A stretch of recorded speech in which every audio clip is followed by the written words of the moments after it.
You are standing in a marble courtyard, barefoot on stone still warm from the sun. The scent of myrrh clings to your skin, faint, but unmistakable. Behind you, your tutor speaks in verse, but his words are not for the gods. They are for you. He calls you a gazelle. His lips shape the phrase with the same reverence he uses for scripture. He says your beauty eclipses the moon. He says your glance has wounded his soul. You are 14 years old. You do not respond. Because you are not supposed to. You are the beloved, silent, radiant, obedient. That is your role. And he, the lover, the poet, the voice, he is the one who must ache, must yearn, must bleed into meter and rhyme. This is not seduction. It is education. This is not a crime. It is culture. In this moment, you are not a boy. You are an idea. A vessel for longing. A mirror for divine beauty. A stand-in for God. The poem is nearly finished. It will be read aloud in the Majlis next week. There will be laughter, applause, even envy. Not for your body, necessarily, but for what you now represent. Youth, mystery, the exquisite torment of the unattainable. But behind the metaphors, there is a body, yours, and bodies remember what poems try to sublimate. Your breath, your blush, your silence, they will all be part of the verse, immortalized, celebrated, rewritten as symbols. But they were real. They are still real, and so is the trembling. Before we continue, if you enjoy learning about the dark and forgotten chapters of history, consider subscribing and let me know in the comments where you're watching from. It helps us create more content like this. Now, let's begin with a world where desire was increased, and love between men was not condemned, but canonized. Between the 9th and 13th centuries, across the Persian courts of Shiraz, the Abbasid salons of Baghdad, and the Mamluk schools of Cairo, there emerged a literary tradition that defies our modern categories of sin and virtue. It was not underground.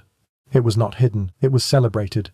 In verse, men wrote of boys with cheeks like pomegranates, voices like flutes, and eyes sharper than any blade. They spoke of their passion not as perversion, but as a path to the divine. Through the anguish of longing for the unattainable, they believed one could glimpse eternity. The poetry was not simply erotic. It was metaphysical, allegorical. It blurred the boundary between sacred and profane.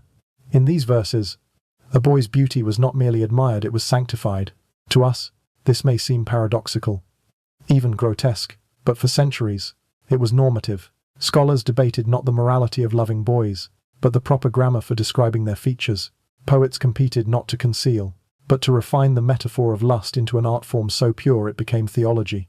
And jurists, even when condemning physical acts, left untouched the poems themselves, sheltering them beneath the veil of allegory. Yet within the stanzas, real boys lived. Real boys stood in the shadows of mosques and palaces, listening to verses that bore their names, their gestures, their scent, and whether they returned the affection or recoiled from it, their silence was still interpreted as assent, because the poetry was not for them.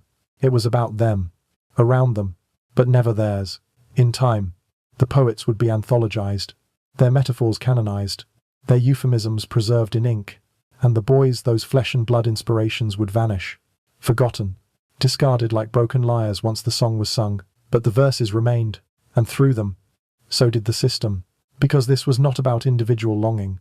It was about institutional beauty, aestheticized hierarchy, and the belief that desire, so long as it was veiled in verse, could sanctify even the unspeakable. This is the story of that belief, not a scandal, a civilization, not an exception, a genre, not just poetry but power, dressed in metaphor, hidden in rhyme, passed down through centuries under the guise of beauty. And now, we will trace it word by word, verse by verse, back to the chambers where it began, back to the boys who inspired it, back to the silence they were taught to call admiration, back to a world where love was divine, and the beloved was always too young to speak. To understand how desire became divine, we must first understand the architecture of the civilization that made it possible. By the 9th century, the Islamic Golden Age was in full bloom.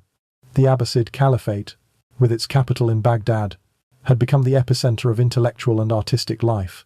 Science, philosophy, architecture, theology, each discipline was cultivated and sponsored by the ruling elite, but none received as much personal attention, as much patronage and reverence, as poetry. The caliphs themselves wrote verse. Courtiers competed in composing qasidas and ghazals to entertain and flatter. Every well-educated man, whether merchant, theologian, or soldier, was expected to appreciate, recite, and even produce poetry. It was not a luxury. It was a currency of intellect and status. Within this literary landscape, a particular genre flourished, hub al-walad, love of the boy. It was not subtext. It was not secret. It was mainstream. Across Persia, Egypt, the Levant, and Al-Andalus, homoerotic verse was composed, circulated, and anthologized without censorship, so long as it remained framed within the conventions of allegory and metaphor. These conventions were well understood. The beloved must remain silent, passive, idealized. The lover must suffer, praise, and pine. The grammar of this desire was strict, but it was also public. To write of longing for a youth was not to confess to sin. It was to participate in an aesthetic tradition that, paradoxically, placed the beloved beyond reach and thus, beyond reproach. The influence of Greek philosophy, particularly Neoplatonism, helped sanctify this ideal. In Neoplatonic thought, beauty is a reflection of the divine. To love beauty, therefore, is to ascend toward the divine itself.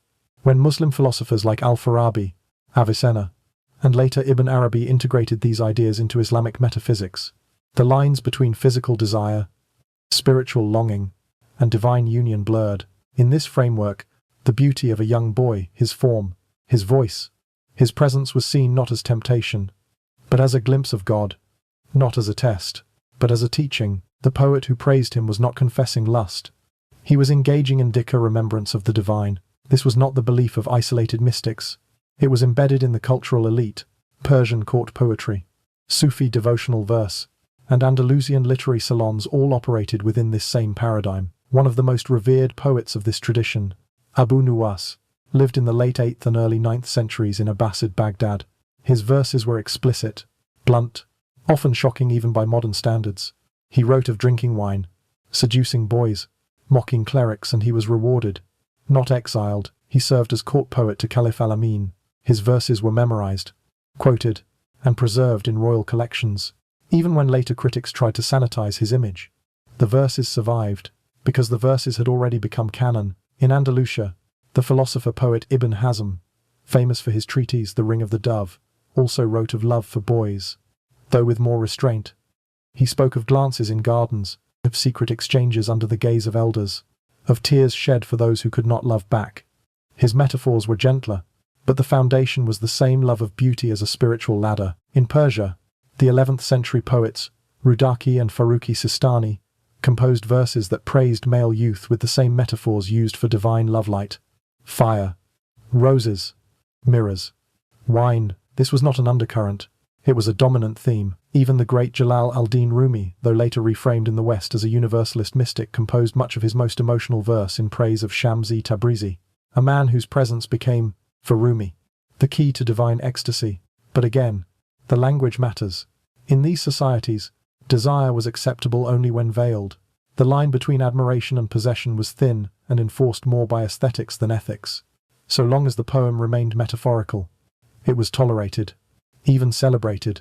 But behind the veil of allegory, real dynamics operated. Madrasas educated boys from a young age. Elite patrons sponsored the training of scribes, singers, calligraphers, and cupbearers, many of them adolescents. These boys were surrounded by men of wealth, taste, and cultural power. Their beauty was praised in verse. Their presence was normalized in public settings, and their silence was assured, because legally, the question of same-sex relations was complex. Classical Islamic jurisprudence condemned anal intercourse between males.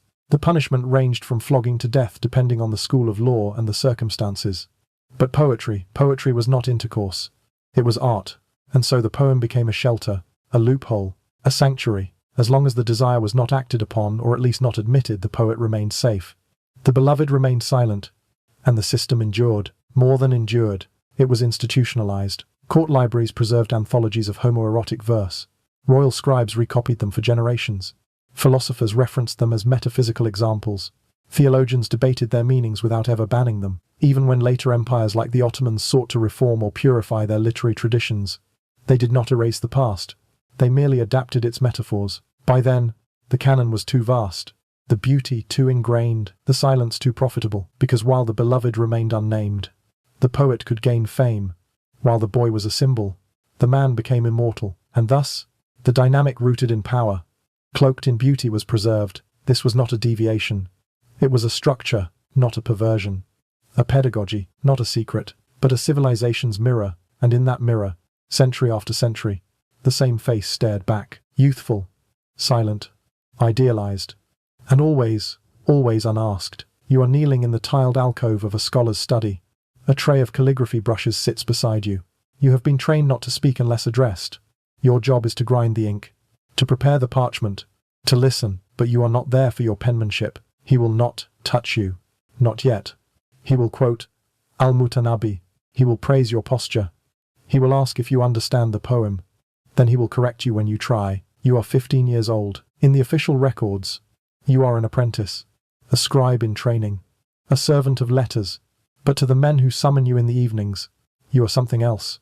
A muse, a symbol, a face. You have become poetry before you have become a man, and you are not alone. Across the Islamic world, from Baghdad to Bukhara, from Isfahan to Damascus, hundreds of boys occupied the same role. They came from varied backgrounds. Some were the sons of scholars, sent to study.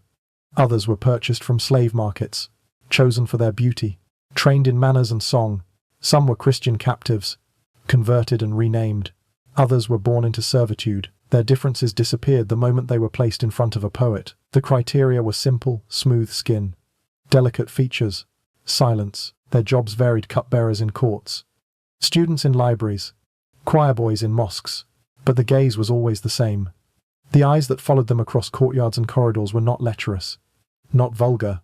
They were admiring, reverent, hungry in a way that never dared to admit itself, because it did not need to. The boys learned quickly how to avert their eyes without seeming rude, how to accept compliments without encouraging them, how to read a line of verse and understand what it was really about.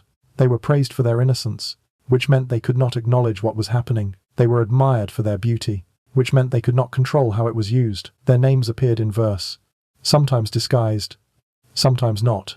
Their gestures, laughing, weeping, turning a page, became metaphors for longing, for divine grace, for spiritual ecstasy, but never for themselves. Their lives were harvested for symbols: the sound of their footsteps down a tiled hallway, the way candlelight touched their cheek, the curve of a wrist resting on scripture.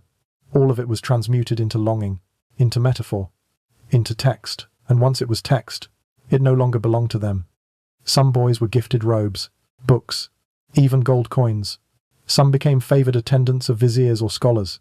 They were protected, praised, pampered, but always under the condition that they remain symbols. The moment they grew hair on the chin, voice deepening, the admiration shifted. The poems stopped. The silence returned, because beauty, in this system, was not a virtue. It was a window, a fleeting opportunity to reflect a man's yearning. Once the mirror changed, it was discarded, and the next boy was summoned. In rare cases, affection did bloom into relationships. These are mentioned, often wistfully, by later poets, but even then, the power imbalance remained. The youth was praised for submission, for silence, for absence of desire. He was desirable precisely because he did not desire. It is easy to romanticize these images: the courtyard under moonlight, the whispered verses, the gentle teacher. But beneath the aesthetics, a truth persisted. The boys were not asked. They were admired without consent. They were praised without agency. They were exalted without protection. And when the poem ended, they were left alone with the consequences, the glances, the assumptions, the hands that lingered too long. Even in the best circumstances, they were trapped between being too beautiful and no longer beautiful, between reverence and erasure, between metaphor and memory. There were no manuals for them, no doctrines of resistance, no vocabulary to say what they felt, because the culture did not believe they felt anything. The poet's longing mattered. The lover's torment was sacred. The beloved's silence was assumed to be either shyness or sanctity. But what if it was fear? What if the boy reciting Hafiz under the jasmine tree was not a willing muse, but a trained performer? What if he wept not from beauty but from exhaustion? What if the divine glance he returned was not love but survival? We do not know, because they never told us. They were not permitted to speak. Their voices exist only in the blank spaces between lines, in the contradictions, in the metaphors that strain to mask the flesh behind the flame. They existed. They inspired, and then they vanished. No tombs bear their names. No collections preserve their thoughts. Only the verses remain. Beautiful, haunting, incomplete, because a poem is not a life, and praise is not protection. This was not indulgence. It was infrastructure. The tradition of homoerotic poetry in the Islamic world did not thrive in the shadows. It was maintained by systems codified, refined, institutionalized.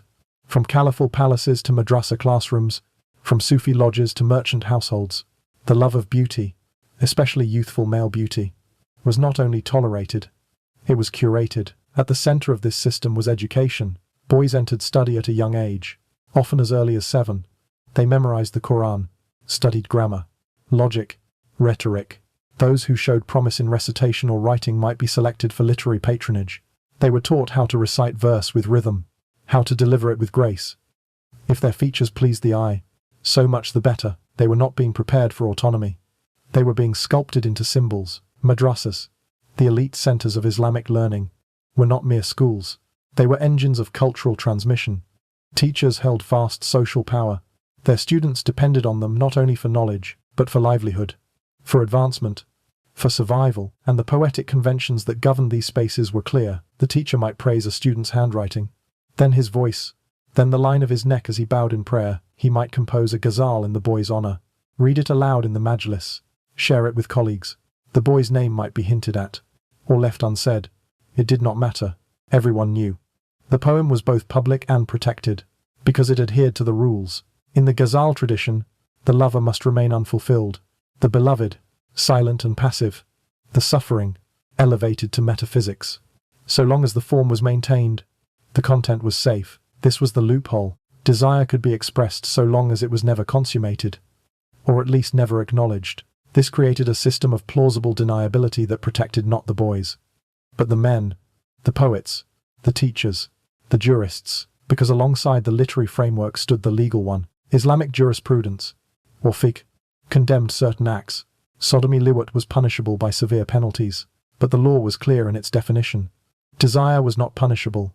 Poetry was not liwat. A glance, a compliment, even a kiss if framed as spiritual longing could be dismissed, explained away. And so, a space was created, a space where older men could surround themselves with beautiful boys, praise them in verse, write of sleepless nights and burning hearts and remain untouchable. Because they had not confessed, they had only composed. The same logic applied in Sufi circles. The Sufi path to divine union was rooted in longing ishq, and longing required an object. Often, that object was a boy, not in body, they said, but in form, not in lust, but in mana meaning. But the boundary between metaphor and reality was never firm. In many khankahs, Sufi lodges, young boys served as attendants. They were called muraids, disciples. They lit candles, prepared food, sang devotional hymns. Their beauty was praised as a reflection of God's creation. Their presence was justified as spiritually instructive, and if something happened beyond that, there was no doctrine to name it, because naming it would break the veil. The veil was everything. It was maintained through language, through the precise grammar of the ghazal, through the theological opacity of Sufi mysticism, through the legal technicalities of fiqh. It allowed the system to operate in plain sight while denying its material consequences. And those who benefited most were the poets. They became celebrities. Their verses copied, studied, quoted. Their longing enshrined as genius. Their metaphors dissected by generations of scholars. But the boys, they remained footnotes. If that, even when named. It was never as subjects, only as symbols. This asymmetry was not accidental. It was foundational, because in a society structured by hierarchy of age, gender, class, education, the beloved's silence was not a flaw. It was the proof of beauty. A boy who refused to speak could not contradict the poem. A boy who aged could be replaced. A boy who suffered did so outside the verse, and therefore, outside the culture. The institutions reinforced this at every level. In literature, anthologies of Hab al-Walad were copied and preserved. Teachers instructed students in how to write them.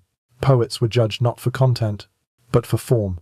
In theology, desire was recast as a path to God.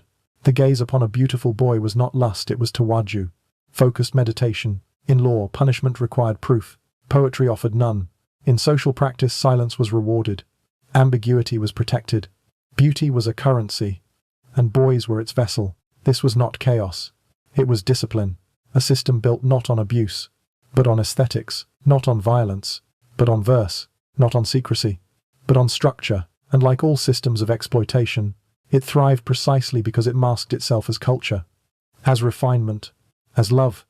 But behind the rhyme, behind the ink, Behind the layers of metaphor and mystical longing was always a boy, taught to remain quiet, taught to accept the gaze, taught to disappear when the poem ended, because the system did not require his voice, only his presence, and once the presence faded, the next verse would begin. The poem survived. Even as empires fell, libraries burned, and cities changed hands, the verses endured, anthologized, copied, translated, preserved by scholars who called them art, defended by critics who called them metaphor, revered by aesthetes who called them timeless. But the boys did not survive, not in memory, not in name. They left behind no schools of thought, no lineages, no legacies, only the shadows they cast behind famous men, only the ink used to describe them, and even that ink was not theirs. Over centuries, the system that once celebrated homoerotic desire began to turn. As the Islamic world encountered European colonial powers, new ideologies arrived. Victorian morality, clinical sexology, legal codes grounded not in metaphor, but in punishment. The British criminalized sodomy across their empire. French administrators introduced civil codes that outlawed unnatural acts. These laws, imported into Egypt, India, North Africa, and beyond, reshaped how desire was understood. Where once ambiguity had protected, now ambiguity became guilt. What had been poetry became evidence. The same verses once quoted in royal courts were suddenly seen as scandalous. The tradition of Hub al-Walad, centuries old, was reframed as perversion, a source of shame, a mark of backwardness. But the poetry did not disappear. It was too beautiful. Western Orientalist scholars, translators, travelers found it intoxicating. They collected manuscripts, annotated them, published anthologies. They marveled at the refinement, the sensuality, the melancholy, but they stripped the poems of context, presented them as curiosities, or worse, as justifications. They quoted Abu Nuwas in Paris salons, recited Hafiz in drawing rooms, whispered lines of Rumi beside lovers who had no idea what Shams had meant to him. The tradition was exoticized, sanitized, removed from the lives it had shaped, and within the Muslim world, a rupture occurred, a disavowal. Writers and reformers in the 19th and 20th centuries, eager to prove the modernity of their nations, distanced themselves from the homoerotic past. They dismissed the verses as Sufi allegory, spiritual longing, or decadent indulgence of corrupt elites. They erased the boys again, but this time, in defense of virtue, and so the silence deepened. In modern Iran, Egypt, Morocco, and elsewhere, same-sex relations are now criminalized, sometimes by laws inherited from colonial administrators, sometimes by religious interpretations shaped in reaction to them. But the poetry remains. It is still taught, still quoted, still sung. Lines of Hafiz appear on wedding invitations. Verses of Rumi are etched into tombs. Students memorize qasidas that describe the curve of a boy's neck, the fire in his eyes, the softness of his lips, and are told it means something else, that it is about God, or the soul, or the unattainable. But never the boy, never the silence. This dissonance has consequences. It creates a cultural memory that praises longing but condemns love, that idealizes beauty but punishes desire, that quotes verses written to adolescents and jails men for remembering what those verses once meant. And beneath that contradiction lies a deeper wound, a fracture in how beauty is understood, because when beauty is always something you must not touch, must not name, must not desire, then desire itself becomes shame. When love is only permitted in metaphor, then intimacy becomes impossible, and when voices are only allowed to echo in verse, then truth becomes inaudible. The poets are still read, their lines still stir hearts, still bring tears, still inspire, but the boys, they praise the real ones. The frightened ones, the obedient ones are still missing from the story, still unnamed, still unread. There is no reckoning in the canon, no apology in the stanzas, only the praise, the longing, the fire, and the silence that keeps it all alive, because systems like these do not die. They evolve, they hide in new metaphors, cloak themselves in new doctrines, adjust their forms, but the structure remains, a structure that praises without protecting, that desires without asking, that remembers the poetry, but forgets the cost. You are no longer the boy in the poem. Your features have hardened, the soft curve of your cheek has vanished, the glances have stopped, the verses have moved on. There is a new boy now. You pass him in the courtyard, balancing a tray of scrolls, walking carefully, listening too closely. You recognize the way he flinches when the calligraphy master praises the shape of his vowels. You recognize the pause he takes before sitting measuring the room, waiting for approval. He does not speak much. He has already learned the rules. You want to warn him, but you say nothing, because when it was your turn, no one spoke either. You remember the poem that bore your name thinly disguised, the way it was read aloud in front of others, the way they looked at you after, not with cruelty, not even desire, with reverence, as if you were something sacred, and therefore not quite human. You still know the opening line. You have never forgotten it. You do not read poetry anymore.